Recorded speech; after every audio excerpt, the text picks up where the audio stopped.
Alright, the next problem set is called equivalent ratio word problems. Equivalent ratio, this term equivalent ratio,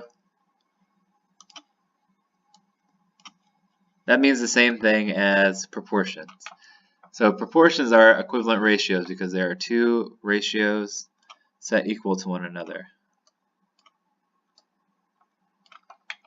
So to solve an equivalent ratio word problem, it's the same thing as solving a proportion word problem. So let's read here. According to Greg, perfect cherry pies have a ratio of 240 cherries for every 3 pies. So I'm going to go ahead and start by writing that as a ratio. 240, and I'm going to say, okay, 240 to 3. And I want to make sure I label my numbers here. So my 240 is representing cherries. We'll call it cherries C. And pies, 3 pies. So if I were to make 3 pies, according to Greg, I would need 240 cherries. That's what this ratio represents. The question is, how many cherries does Greg need to make 9 perfect cherry pies? So the other number that they give me here is this 9.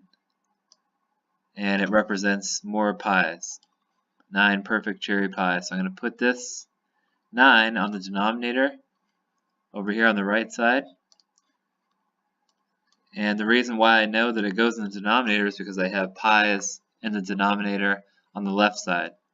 So I'm going to also need it in the denominator on the right side. And it's asking how many cherries.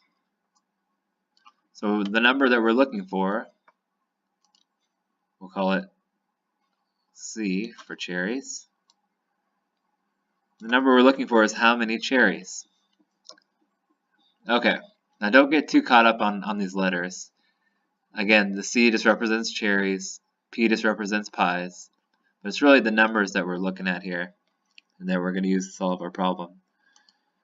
So this is just a proportion. Like I said, these are equivalent ratios, which means the same thing as proportions, and we know to solve proportions you cross multiply. So 240 times 9 is 2,160.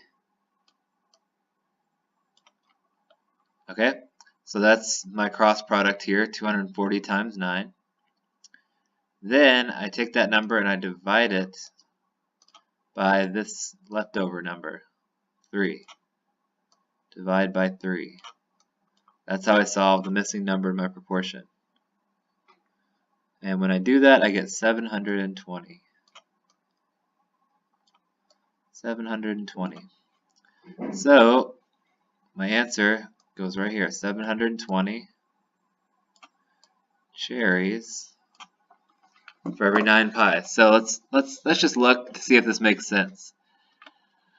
If it takes 240 cherries to make 3 pies, then it takes 720 cherries to make 9 pies. That makes sense. That makes sense because 9 is 3 times the amount of 3. So you'd have to multiply this denominator 3 times 3 to get 9.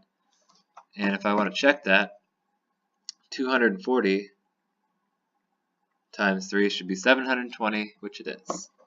So these are equivalent ratios or proportions. So my answer should be 720 cherries.